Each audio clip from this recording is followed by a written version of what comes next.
Right, I'll declare the meeting for the 25th of August now open at 6:58.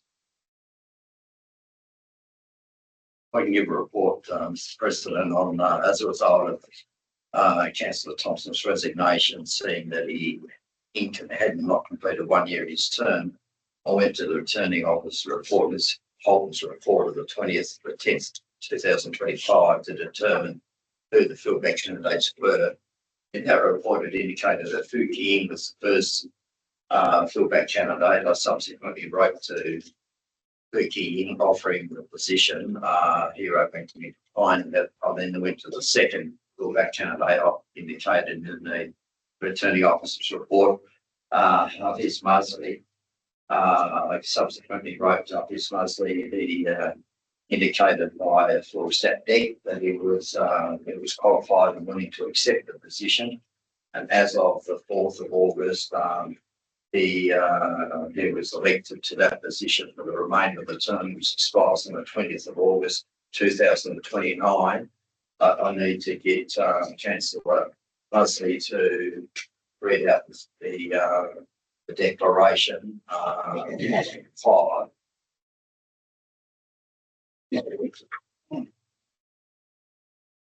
I, Hafiz Musley of Unit 4, 15 Jalan Patai, Christmas Island, having been elected to the office of Councillor of the Shire of Christmas Island, declare that I take the office upon myself and will duly, faithfully, honestly, and with integrity fulfill the duties of the office for people in the district according to the best of my judgment and ability, and will observe the code of conduct adopted by the Shire of Christmas Island under Section 5.4 of the Local Government Act 1990.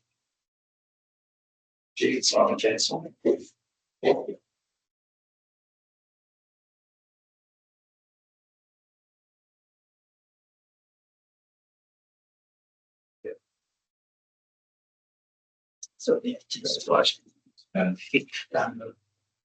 just maybe should this on. Thank you, CEO, and welcome to Councillor Musley. Over to items 2, evidence, apologies, leave of absence, 2.1 attendance, all present.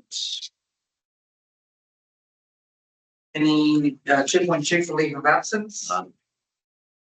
2.3 apologies. Apology for Assistant Finance Manager away and the manager for everything. Chris Sue, who's an apology as well.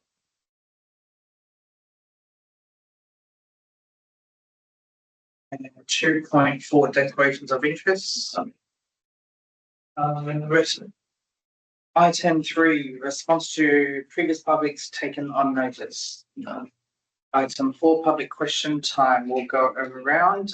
Councillor Musley. This is not so much request for a response or anything, but more of a passing on concerns from the public, and a few have told me it'd be nice if I could bring it up to the council regarding the recent SpaceX rocket appearance. A lot of people, so a few of the seniors also wasn't.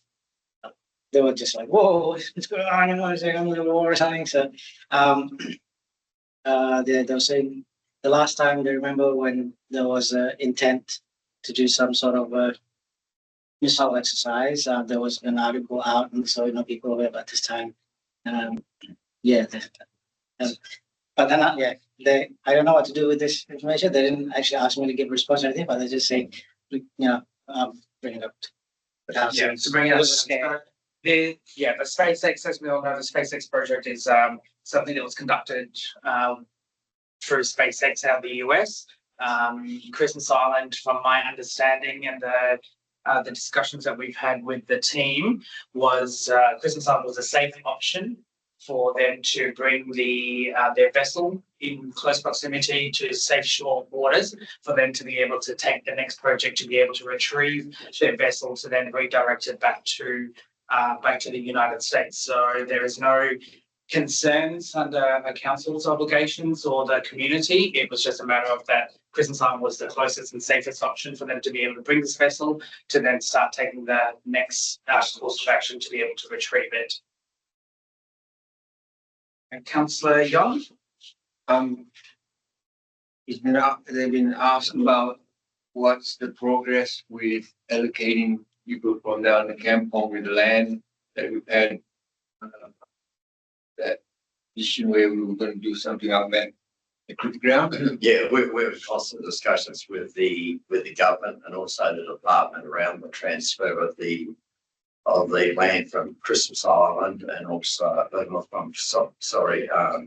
Phosphate Hill and Silver City. There are ongoing discussions. We had some discussions earlier this week in regards to the department and alleviated some of their concerns. There's a further discussion scheduled later in October. Those structural plans for those two areas of land have been agreed to and certified by DPLH in Perth. But there's processes we still need to go through with the department for final presentation to our Minister of Finance to sign off, which may be later this year or early next year. That's bad. Thank you. Councillor Lee? Yes, there's two questions. Which one of the residents now in the metro block flat. So I'm not sure how many invalid parking spaces there, because I noticed that there is two blocks, the shopping block and the back block. So this person is a pensioner and he's trying to request saying that on the metro block that side, they should have a invalid parking space. It's one. So what about the other, the back, the front block? There should be another there. On the other side, you mean? Yeah, Like one. opposite Metro? 10. No, basically I mean, there's two blocks, one the far side. Yeah. And then the other one is the, so I'm not sure. But The one at the end on 1-3. That's actually been investigated by our Director of Works. He investigated that. I'll get him to do a written reply and circulate it against.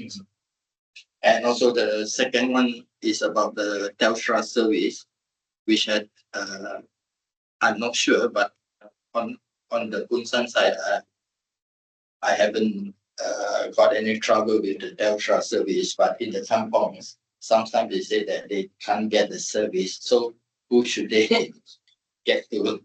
Telstra.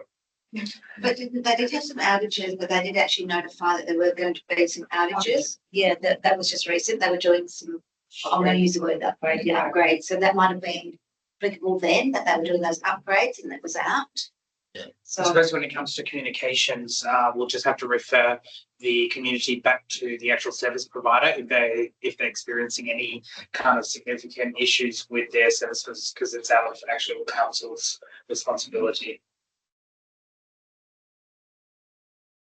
Councillor Lai? Nothing from me.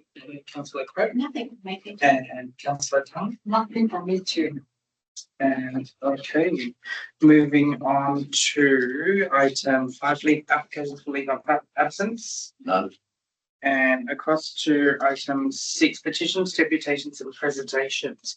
Now, I do believe that Ram from Space Angel will be joining us to do a quick presentation.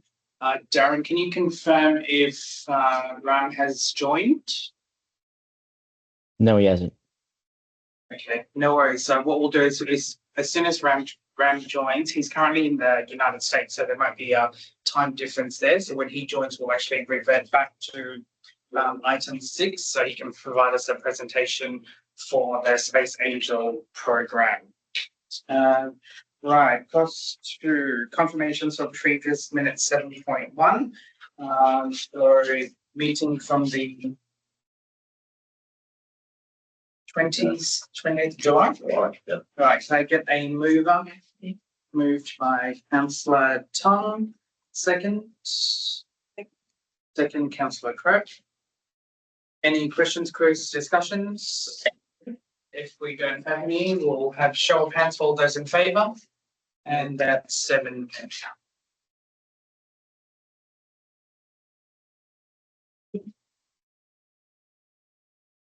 My 2 businesses arising from minutes of the previous meeting. 7.3, page 9. It's the minutes of audit committee held on the 2nd of December 2025. Can I get a mover? Yes. Move councillor Lai. Second. Councillor Lee. Any questions, queries, discussions? Get a show of hands, all those in favour, please. Thank you. That's 7-0. And 7.4 on page 11 is the minutes for the Audit Risk and Improvement Committee held on 18th of August 26. Now I believe this one will be noted for the need to open it. Yeah, you still do. Yeah, so I'm just going to move up. Yeah, move Councillor Lee. Second. Councillor Lai. Get a show of hands holders in favour, please. 7-0. Item 8, announcement by presiding member without discussion, nil. Reports of committees, nil. Across to item 10, reports of officers, 10.1, the point 1 community assistance grant, pages 15 to 16. The CEO is authorised to make payment to a Kampong Football Club organisation listed under proposed item 33 in the attachment 10.1.1, which you've been provided. The CEO writes to the applicant advising the outcome of that application. So we've received a application from the Kampong Football Club for a donation under the community assistance grants. The recommendation is to approve $2,500.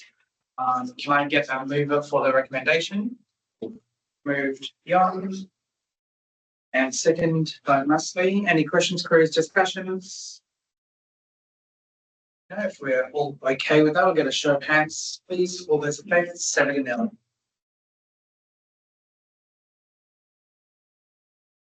Uh, 10.2.1 on page 17. Council received the expenditures totaling $1,482,564.75 as presented in the July 2026 accounts. Can I get a mover? Moved by Yon. Second by Councillor Craig. If you've got any questions, queries regarding this, please refer to the page number and EFT transaction number. Councillor Tommy. Just curious with this one, page 21, EFT 22486. Yep. Hereby Auto Electronics, Electrics. I thought he's working for the Shire now.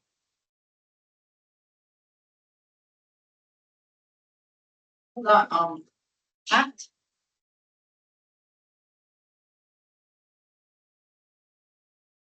I'll have to check on that function. So we don't tell them. I know. I was just curious. I thought he was. Previous one, but We'll check. I will check on that. But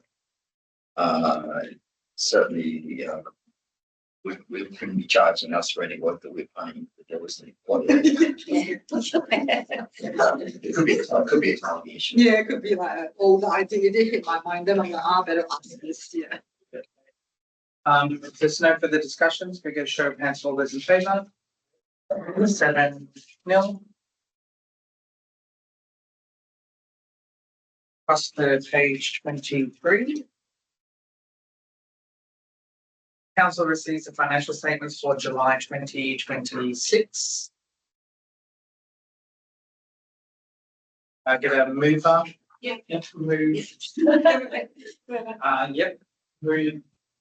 We've got that one. Right. Right. Second. Yeah, second. Line. Questions, queries, or discussions? We don't have any. I'll get a show of hands for those in favour, please. 7-0.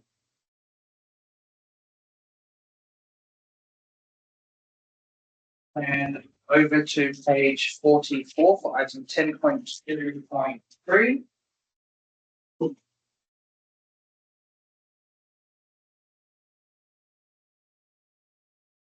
Council adopts the Christmas Island Compliance Audit Return 2025 on the recommendation of Audit Risk and Improvement Committee held on the 18th of August 2026. I get a mover for the recommendation, moved by Councillor Yon, second, Councillor Lee. And then Any questions, queries, or discussions? Can show of hands for all those in favour, please. That's 7-0. Okay, it's it. yeah, still no show from Ran.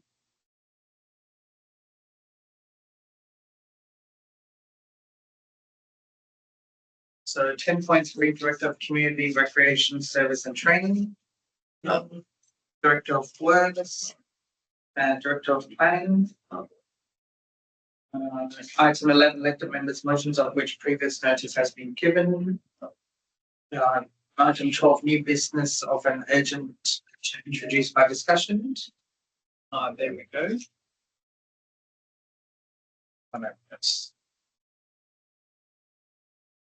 item 13, behind closed doors. Nothing.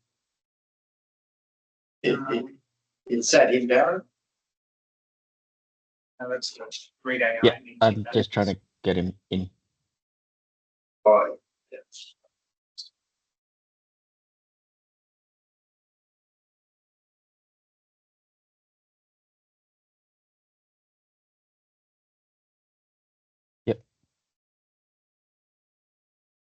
Hi, everyone.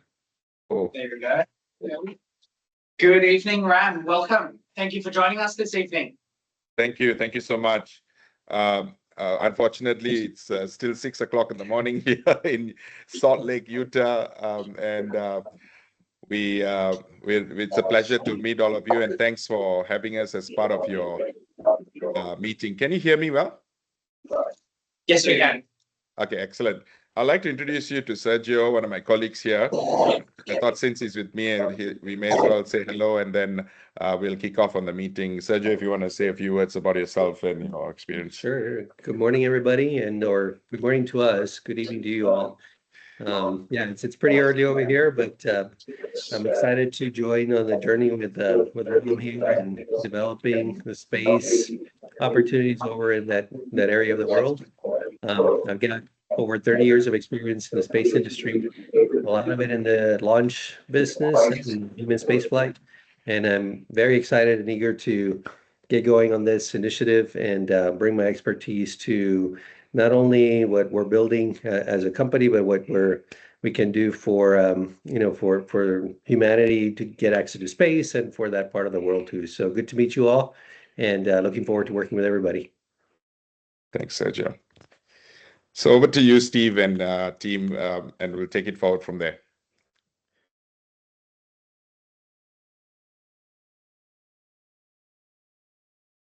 Can you hear us? Sorry, we can't hear you all of a sudden. Yeah, the Okay. microphone is muted. If you tap on the little green button on, yeah. I can hear you now. I can hear you. Yes, as I explained to council, who you are and what program you're from. So I suppose over to you in relation to what this initiative and this program is about. And if councillors have any questions or queries they'd like to raise with you, obviously with the information that you are able to provide to us during this program. Yeah. No, excellent. Look, thank you so much for that.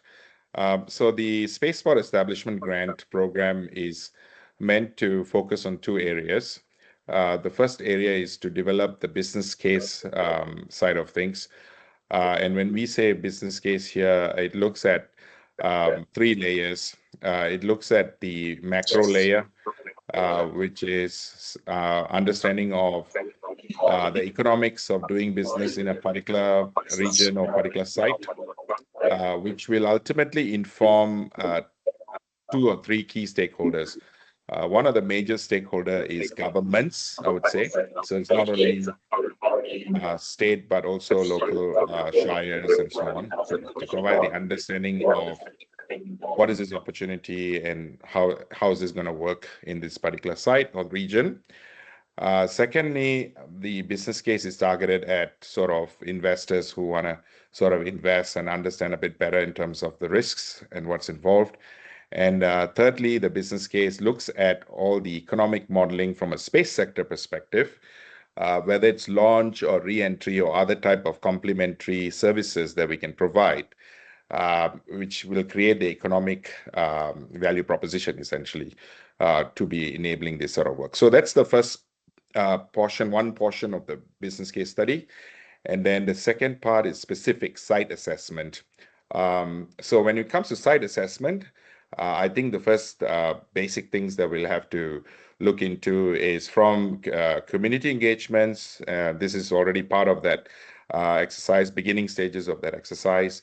Not only community key stakeholder engagements, right through to, should we, and the approach that we're going to take is, we'll be looking at the key aspects such as the more important aspects of the project. For example, Christmas Island, I would say environment, logistics, and these are the things that we'll be looking at in terms of focus before we start looking at all the other detailed studies that we need to do and so on. Should any of these things not align at the beginning, then we'll sort of start shaping things up differently.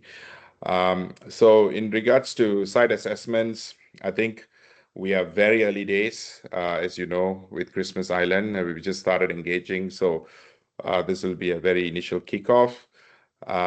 But though our other site that we have in the Nullarbor is a bit more sort of mature, and we are going into most detailed site assessments over there, essentially. And I can share more about that later on. But that's essentially where we are. In terms of key stakeholders that's going to be driving this project, so at the top, we have Deloitte Space Global, which is going to be running the the business case and economic modeling. And they'll be bringing in that overall picture globally. So not only local, but we'll be working with the US teams as well, who are currently working with other space spots in the US. That's number one. Number two is we also have Jacobs, which is from a engineering consultancy aspects, which they work globally as well, not only in Australia, but also globally. And then we have other key specialists areas.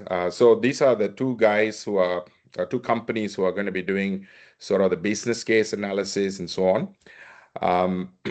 But when it comes to site assessments, we have a lot of other specialized key stakeholders. Like, for example, we have Nova Systems, which is a defense-based company that has been supporting the Australian Space Agency with licensing and those sort of activities. So, for example, the Starship, which recently landed over there, there are a number of people behind the scenes that will be enabling this sort of licensing. So we call it a returns license in Australia. In the US, we call it a re-entry license, essentially. So you need to apply for this license way in advance. It usually takes about 9 months before you can enter. I mean, of course, SpaceX has now entered that area quite a few times. So the space agency will be used to these sort of applications. So it's highly regulated environment. So we have all those key stakeholders within our team to get things moving. So one of the things, should Christmas Island go ahead and the business case makes sense for us to kick off and start, and this is with consultation with everyone, and we all agree that this is a good idea to move forward, then we'll go down the facilities license, essentially, is what we need to enable to get the spaceport up and running, part of Christmas Island story. So that's the general context in terms of how the program is going to run. In terms of next steps, we are just finalizing things with the state government in terms of details, how we're going to run the program. Deloitte is going to be running the overall program over the next 1+ years. Hopefully sooner that we can get things moving.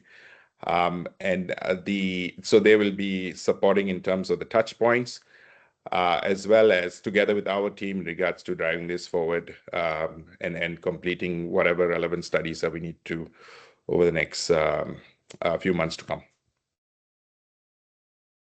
That's for myself.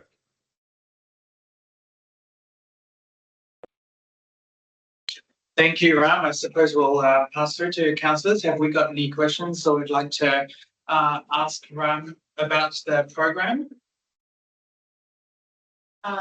Yes, I do. Sure. I just wanted to ask, what is the timeline with regards to the feasibility study? So when do you anticipate finalising the study? We would like to get as much done within the 12 months window, if I were to put it that way, given where we are. But I know these things do take time. It can stretch up to 1.5 years. My selfish hope is that given Christmas Island spaceport proposal is not new, and there is some history behind some of the work done. So I'm hoping that we can still leverage some of the previous work done and, of course, bring it all to the currency, as in bringing it to today's context and get things moving. But having said that, as you know, some of the basic challenges of Christmas Island, and for us, it's not a new thing with Christmas Island. We wanted to go ahead before in terms of getting to the next steps, but business case development was the hardest. So we thought that it's important for us to get government support before we kick off anything. For example, I was trying to look for a flight to come to Christmas Island recently for your Mooncake Festival in September. It was $2,000 a pop, and I was saying to my guys, I said it's cheap. It's cost me the same to come to the US than to go to Christmas Island. So we need to look at some of these modeling because government intervention is very important for us to come in to do this work over there effectively. Having said that, the rocket technology, and that's also another reason why we are here. I'm here to finalize a few things with our partners, and we have proven launches that we have signed on, and they are ready to start. However, the reality is that we need to work out some of these economics in place. Now, what I mean by technology has moved is we don't need so much infrastructure that we initially normally would need in a typical launch capacity. So the way the rocket manufacturers are coming up with solutions are like launching a rocket out of the box kind of a pathway. So these could accelerate some of the technical aspects that we have to traditionally deal with. With the new technology, we can move faster. However, before we go there, we just need to ensure that the bare bone basics need to be addressed. Not only the economics of logistics, we need to look at the environment. As you know, Christmas Island environmental sensitivities are very, very important to take into consideration. As well as also, bringing in specialized fuels as well, in terms of the type of fuel that we're going to bring in. It's not explosive type of thing where we are going to be looking at Christmas Island. So that we'll be looking for those kind of capabilities in the Nullarbor, where we are operating from that side. Most of the fuel, correct me if I'm wrong, Sergio, this is where you would have a better experience in this area. Most of it will be liquid fuel type of capability, not solid fuel capability. So, which is much safer in terms of operations. And then eventually we'll move into clean fuel. We are looking at a lot of the clean products that we are enabling.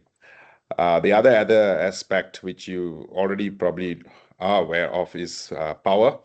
We don't need a lot of power at the beginning, but we just need some basic level power. I think in this stage, Christmas Islands run on diesel. Sorry, not diesel. Diesel generators. That's it. That's my understanding. But I think there's if there's any other progress going on there. So these are the sort of basic things that we need to look at in terms of launch requirements. Water is another consideration as well. But if I were to say, if you want to look at a guidance, right, just for your context, your own reading, like how would this look like, or what is it a type of a typical approach that we would take? Have a look at New Zealand Rocket Labs in Mahia Island. Okay, we wouldn't be doing exactly the same, but it'll be in a similar fashion, is what I anticipate how Christmas Island would look like. So you can see the footprint is not very large, but the number of capabilities and launches that we can launch from there is a lot. So that's the thing. It's not going to be like massive infrastructures that we're going to be bringing. There'll be fit for purpose infrastructure. So I think it's good guidance for you to follow the Rocket Labs Mahia launch site, essentially. Hope I answered your question. Yes, I just when you mentioned about the water, I believe that if launching a rocket, it would use a lot of water. And are you using the water from Christmas Island or the salt water from the ocean? It's a very good question, and that's one of the key aspects that will be addressed as part of our feasibility study that we'll be doing. But though I did say that the new rocket technologies, they don't require as much as what they used to. So it's almost like they can have a deployment where the whole thing, even we'll bring our own water essentially to site. So that's sort of deployment that we are looking at as in launch from anywhere capability. But I think that's not the only thing that we'll be going to Christmas Island with. When we do this study, we'll start with a smaller rocket where we'll be looking at a medium lift rocket as well. When I say medium lift rocket, it'll be similar to a Falcon 9 rocket that's currently being launched from SpaceX, which is their workhorse, similar type of rocket. That rocket probably needs a lot more water. So we will definitely be doing the feasibility study and understanding how we should approach, and that forms part of the economics of launching rockets from Christmas Island as well. Hope that answered your question. Quick question, why Christmas Island? Christmas Island has got the best location when it comes to going to places to space and coming back from space.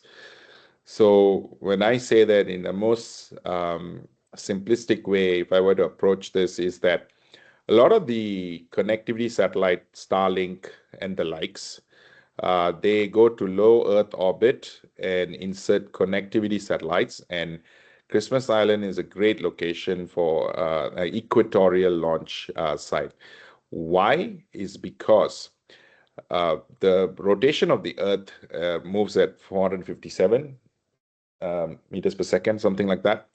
And because of the spin of the Earth, where Christmas Island is just 10 degrees below the equator, so the spin at Christmas Island is, I think, about three seconds lower or something like that. So what does this mean for the rocket industry is that they can launch from there, and they can, with the help of the spin of the rotation of the Earth, they can quickly move out of Earth atmosphere straight into orbit much faster. What it actually means is that they don't have to carry as much fuel, and they can carry more payload.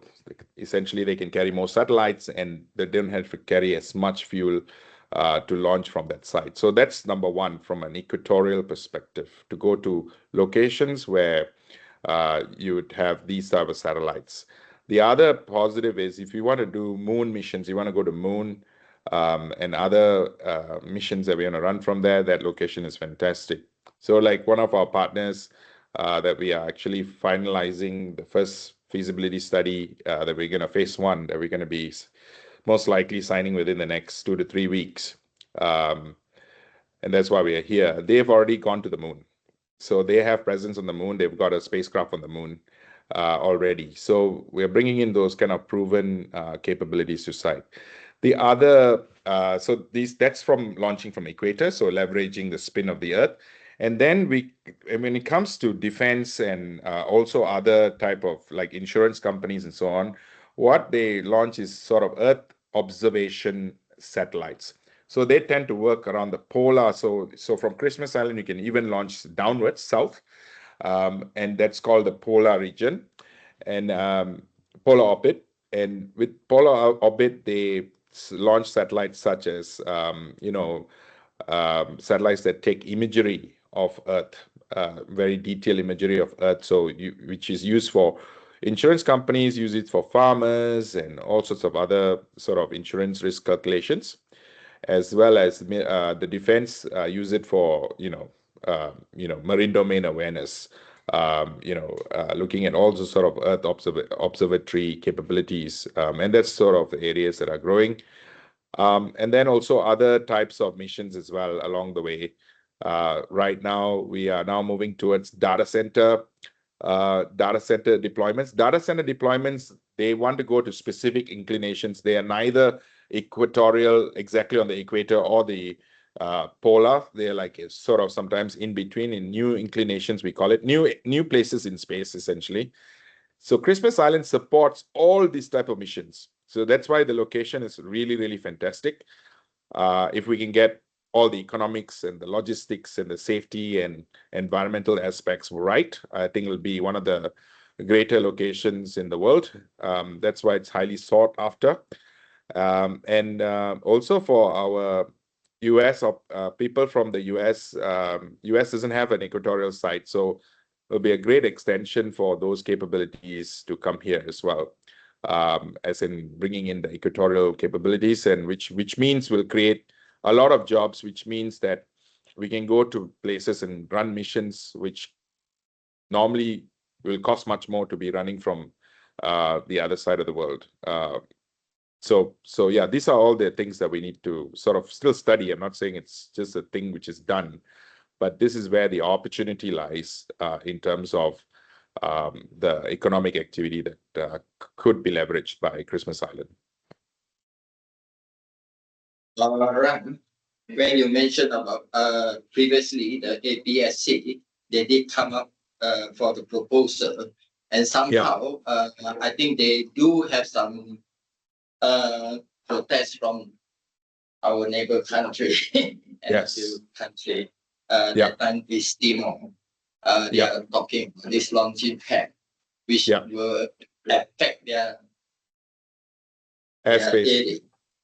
Airspace. And so through your report, would it be we need some permission from them or not?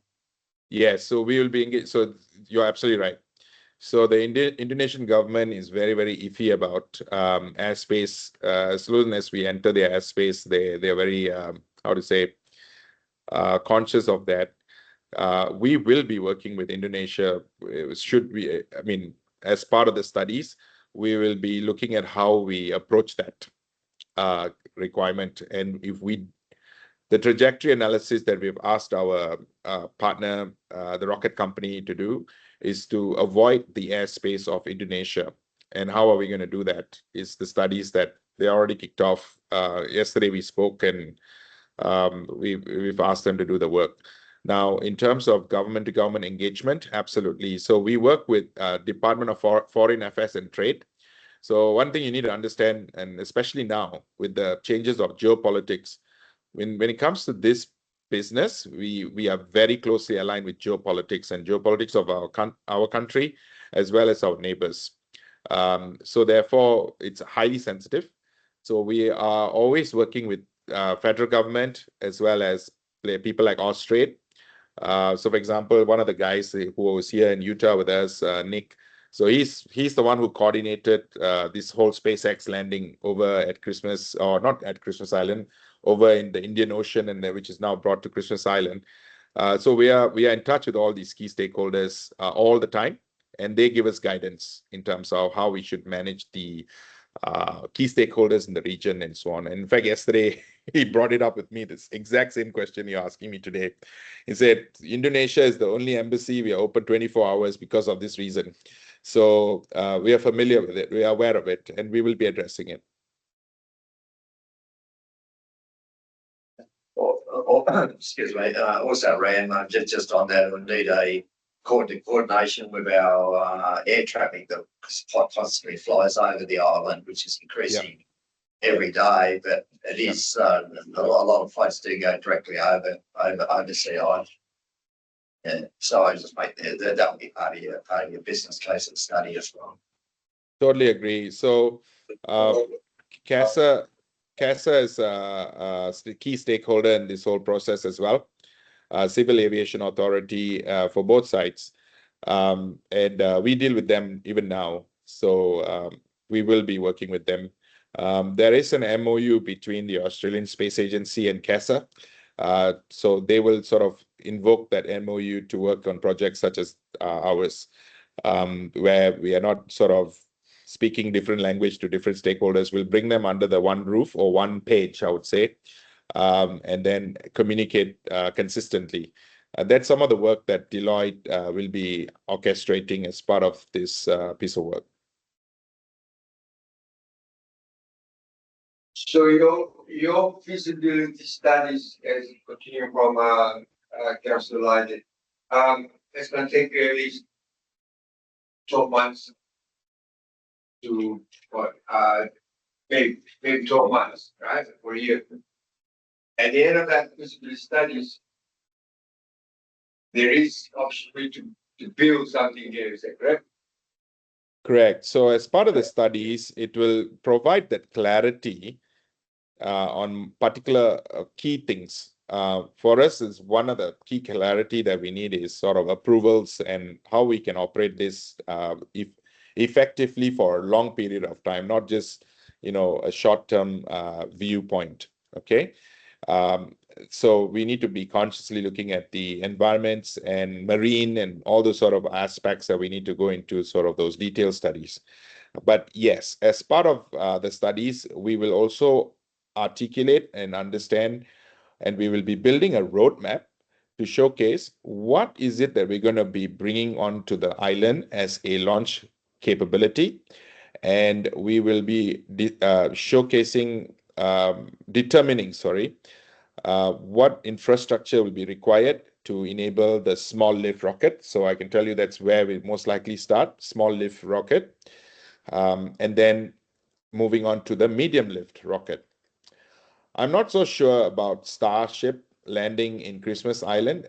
Starship can land in Christmas Island from a perspective of, the catches. I don't know whether you've seen how the Starship can re-enter back, and there's this chopstick looking thing which catches the spaceship.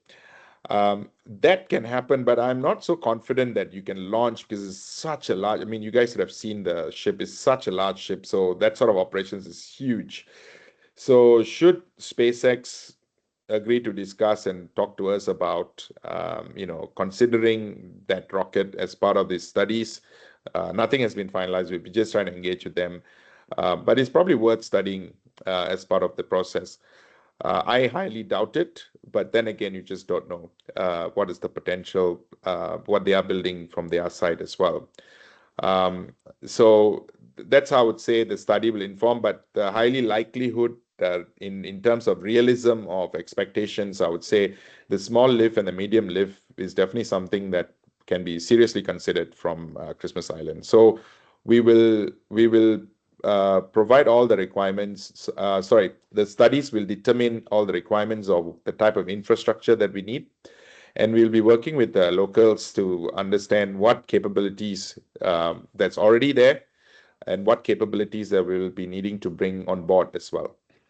So this is what the study will articulate. I remember the APSC, the last time they were talking about using the Russian technology, and somehow I think the Russian government, they just disallowed that technology to be transferred over here. That's the reason why the collapse of the APSC happened. And basically, so you are telling me that all these technologies are going to be Americans or from Elon Musk? Yeah, okay. So let me clarify on that. So you're absolutely right.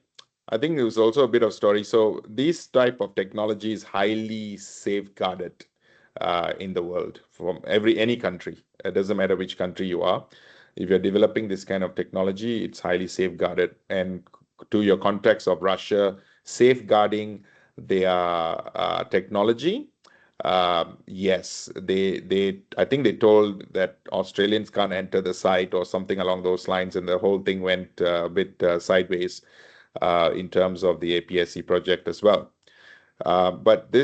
So fast forward today, Australia and the US, from a defense perspective, specifically for launch and returns technology, we have this thing called a technology safeguard agreement.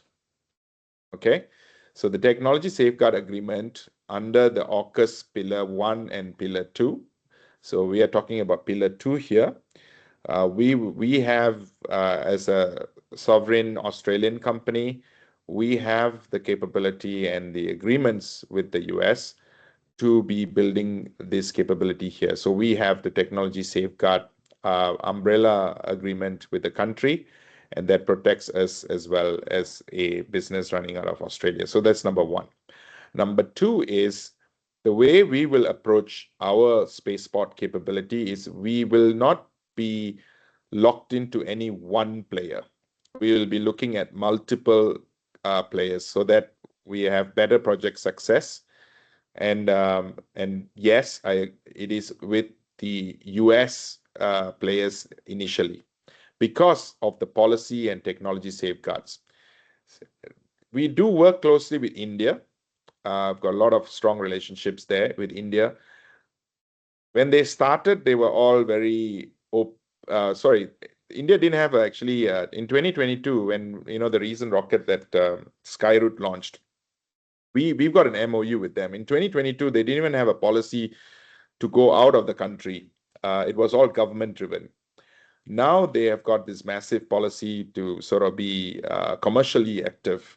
And that only came in 2024 onwards. So very, very recent with India. Why I'm telling you this story is that even if they have successfully launched with the private sector, Mr. Modi has a strong hold on these guys. I don't think they're going to allow anyone to get out of their country to move to another country that easily yet. So therefore, there's a lot of these geopolitical agendas that happen. So even though we may be open to working with them, we may not be able to work with them. And also India also works with Russia as well. So that creates those kind of complexities in terms of what we do. So from a national Australian perspective, that poses, and I'm only talking about the launch capability. I'm not talking about satellites. Like, for example, if Indonesia, in fact, I know the key guys in Indonesia who, who's the go-to person for satellites. And this is how we may look at collaborating with the neighbors like, Indonesia or Singapore and so on. So we will be looking at them to say, if you want to launch satellites, you can launch from us. But we will be managing the rockets together with, if it's a US, it will be US rockets, I can tell you that much. We'll be managing that very, very closely. Now, the positive thing about the launcher, the first launcher, the anchor launcher that we are talking to, we are going towards a model where after a few launches, they will be teaching us technology, transferring the rocket technology to us. And then we will be launching their rockets from here. So when I say to us, it's not only just, it's to Space Angel, but will also be to Space Angel will need local capability to enable this from the island. So we'll be employing job employments and stuff like that will be happening at the island as much as possible. So that's to give you a bit of context in terms of how this works. No worries. Thank you, Ram, for your presentation. Obviously, there's going to be a lot of studies and discussions being held over due course. Yes. But yes, certainly we look forward to working well with you and see what your studies does and what kind of economic value it brings to the community of Christmas Island. Absolutely. Thank you so much for this opportunity. And I hope that, growing up in Malaysia when I was young, one of the fond memories I have is the lantern, the colored lantern that you have during the Mooncake Festival. I'm hoping that I can do that in Christmas Island in September. So not confirmed yet, but I'm looking forward to it and to hopefully celebrate with you guys on the island. So looking forward to it. I'll save you a lantern. Oh, that's all I want to hear. Forget about launching rockets. Forget about launching rockets. I want that first animation. And we'll no doubt we'll be in touch soon. Thank you. Thank you very much. Have a great day. Thank you. Bye. Bye. Okay, so following that, I will now declare the meeting closed at 7:48. With our next meeting due on the 22nd of September 2026. Thank you, everyone. See you then. Yes.